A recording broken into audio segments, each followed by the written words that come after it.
Assalamualaikum warahmatullahi wabarakatuh. Sebelumnya saya Linda Cahyani dengan NPM 20110803776 dari kelas BKPI 5B. Di sini saya akan memaparkan hasil laporan yang sudah saya buat dengan judul kasus bullying pada anak pubertas yang seringkali terjadi di lingkungan sekolah demi memenuhi tugas mata kuliah studi kasus anak dan remaja oleh dosen pengampu Bunda Eka Putri Ramadhani MGZ.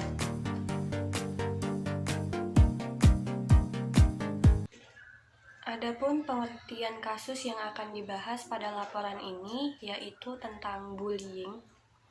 Bullying merupakan suatu bentuk penindasan atau kekerasan yang dilakukan dengan sengaja oleh satu orang maupun sekelompok orang yang lebih kuat dan berkuasa terhadap orang lain. Tujuannya untuk menyakiti dan dilakukan secara terus-menerus. Terdapat banyak definisi mengenai bullying, terutama yang terjadi dalam konteks seperti di rumah, tempat kerja, masyarakat, maupun komunitas virtual. Namun dalam hal ini dibatasi dalam konteks school bullying atau bullying di sekolah. Juwita dan Sosutyo 2005 mendefinisikan school bullying sebagai perilaku agresif yang dilakukan berulang-ulang oleh seseorang atau kelompok siswa yang memiliki kekuasaan terhadap siswa atau siswi lain yang lebih lemah dengan tujuan menyakiti orang tersebut. Adapun tujuan identifikasi kasus pada kasus bullying tersebut, yang pertama yaitu untuk mengetahui bentuk komunikasi antar siswa di sekolah tersebut. Yang kedua, mengetahui bentuk tindakan bullying yang terjadi di sekolahan tersebut. Kemudian yang ketiga yaitu untuk mengetahui faktor-faktor yang menyebabkan siswa melakukan tindak bullying di sekolah. Adapun sasaran studi kasus bullying, yaitu sasaran dalam studi kasus ini yaitu seorang anak berinisial AA, seorang siswa kelas 8 di SMP Negeri 2 Sidomulyo, Lampung Selatan, yaitu ada metode dan alat pengumpulan data. Metode penelitian pada dasarnya merupakan cara ilmiah untuk mendapatkan data dengan tujuan dan kegunaan tertentu. Untuk itu, metode yang tepat dalam penelitian ini yaitu metode deskriptif. Bentuk penelitian yang digunakan dalam penelitian ini yaitu penelitian studi kasus. Karena penelitian ini akan mengkaji secara dalam karakteristik bullying pada peserta didik, mencari faktor-faktor penyebab dan memberikan bantuan kepada peserta didik untuk mengatasi perilaku bullying yang selama ini dilakukan. Penentuan subjek kasus dalam penelitian ini didasarkan pendalaman karakter. Sejumlah subjek kasus akan diteliti hanya 2 orang.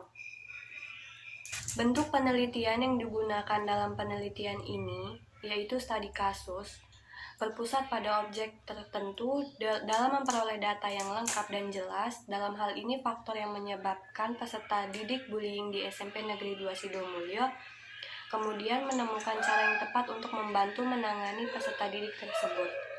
Adapun langkah-langkah yang ditempuh dalam penelitian ini menurut Solehudin 2012 mengemukakan bahwa langkah-langkah konseling tersebut yaitu yang pertama ada identifikasi, kemudian yang kedua diagnosis, yang ketiga prognosis, dan yang keempat treatment, dan yang terakhir evaluasi dan follow up. Dengan dilakukan langkah-langkah konseling di atas, maka proses konseling yang dilakukan akan berjalan lebih baik dan besar kemungkinannya untuk berhasil, khususnya untuk mengentaskan peserta didik bullying. Langsung saja ke langkah-langkah penyelesaian konselingnya, yaitu yang pertama ada analisis. Di dalam analisis tersebut ada identifikasi kasus. Yang pertama, gambaran permasalahan subjek kasus. Subjek kasus merupakan anak kedua dari 2 bersaudara, anak dari pasangan Bapak M dan Ibu SM. Dalam keseharian, subjek kasus ini merupakan anak yang tidak banyak berbicara, Subjek kasus juga sering menunjukkan sikap perempuan seperti pada umumnya. Namun, karena tidak terima dibilang seperti itu oleh teman-temannya, subjek kasus marah dan melakukan tindakan bullying dengan mengucapkan kata-kata kasar kepada teman-teman di kelasnya. Di dalam sekolah tersebut, subjek kasus ini sudah melakukan tindak bullying kepada temannya sebanyak 4 kali. Kemudian ada latar belakang keluarga. Berdasarkan wawancara dengan orang tua subjek kasus, diperoleh keterangan bahwa subjek kasus merupakan anak kedua dari 2 bersaudara. Hubungan subjek kasus dengan orang tuanya itu sedikit agak kurang harmonis. Berdasarkan data yang diperoleh, ayah subjek kasus ini bekerja sebagai wira swasta dan ibunya hanya seorang ibu rumah tangga. Subjek kasus kurang mendapat perhatian dari orang tuanya, dan kegiatan sehari-hari subjek kasus di rumah itu hanya bermain game, sehingga subjek kasus ini terkesan mencari perhatian orang tuanya supaya dimarahi terus. Langkah yang kedua yaitu diagnosis.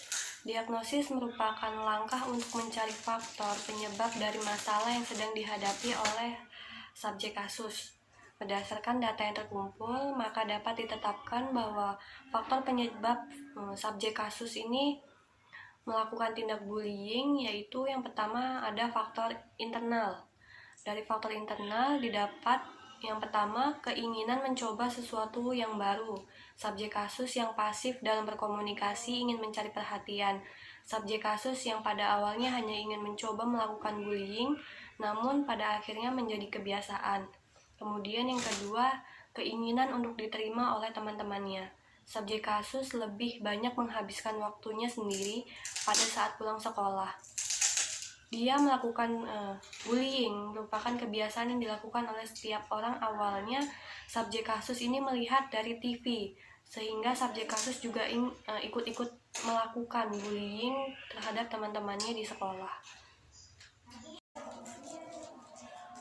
Langkah yang ketiga yaitu langkah prognosis. Setelah mengetahui faktor-faktor penyebab, maka dirumuskan alternatif bantuan yang akan diberikan kepada subjek kasus ini secara bertahap dan berkelanjutan. Untuk mengatasi masalah peserta didik yang melakukan tindak bullying di sekolah, untuk membantu mengatasinya yaitu menggunakan bantuan behavioral yang menggunakan teknik pemahaman tingkah laku, dikarenakan subjek kasus ini selalu berperilaku tidak sehat dan menimbulkan akibat yang tidak menyenangkan bagi pelaku dan lingkungan, dan tidak sesuai dengan fungsi peran stimulus yang dimunculkan di lingkungannya, dan konseling rasional emotif terapi dengan teknik direktif dikarenakan subjek kasus ini selalu berpikir bahwa semua orang sama. Dengan demikian, meningkatkan kesadaran berarti meningkatkan kesanggupan seseorang untuk mengalami hidup secara penuh sebagai manusia. Tidak jarang manusia yang tidak memiliki kesadaran akan dirinya, yaitu mengalami masalah-masalah dalam hidupnya. Kemudian langkah yang keempat yaitu treatment. Pada tahap ini dilaksanakan alternatif bantuan sebagaimana dirumuskan dalam prognosis, maka dapat treatment akan diambil tindakan dengan langkah-langkah sebagai berikut. Yang pertama itu untuk pertemuan yang pertama,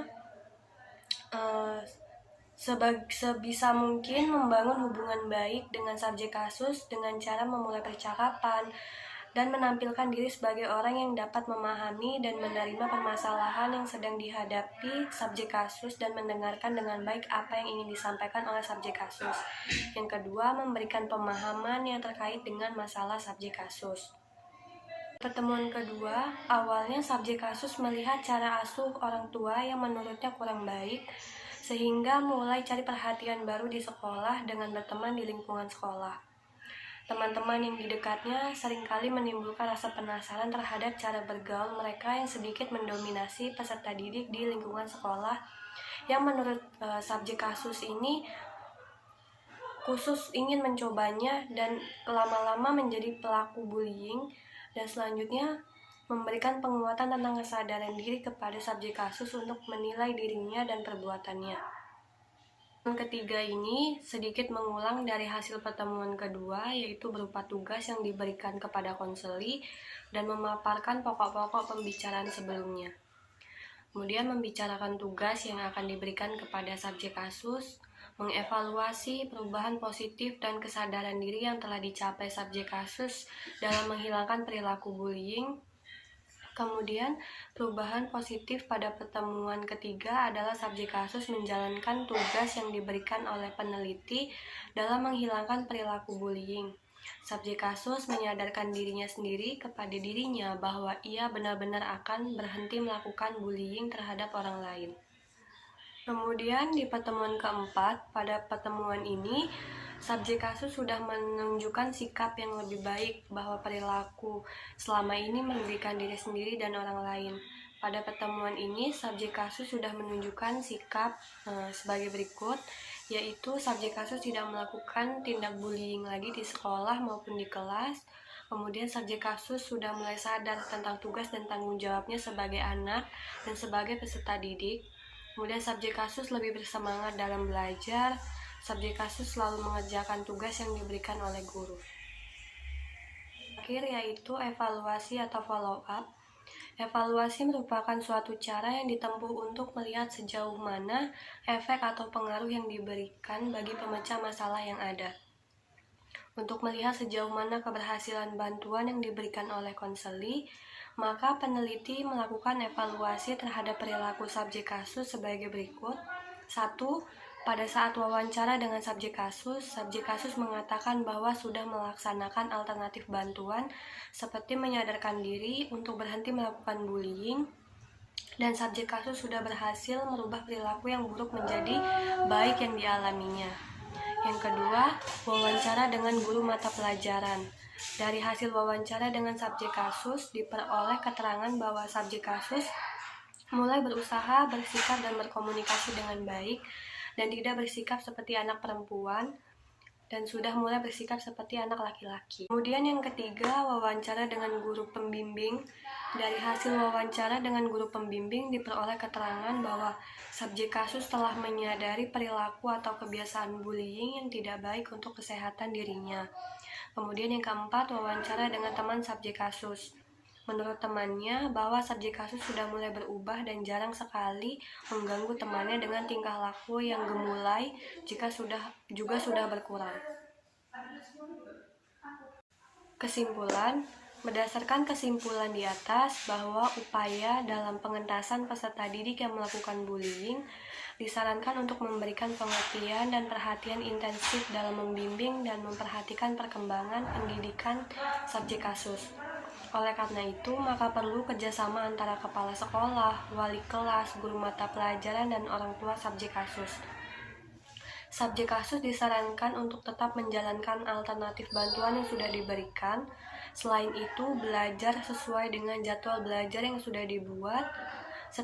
Semua peserta didik perlu diajarkan hubungan sosialnya, lagi terlebih cara berkomunikasi dan bertingkah laku agar mereka tidak bangga akan akademik, melainkan bisa membanggakan bangsa dan negara melalui karakter yang santun.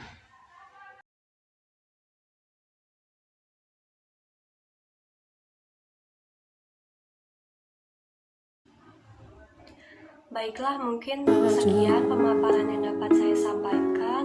Lebih dan kurangnya saya mohon maaf.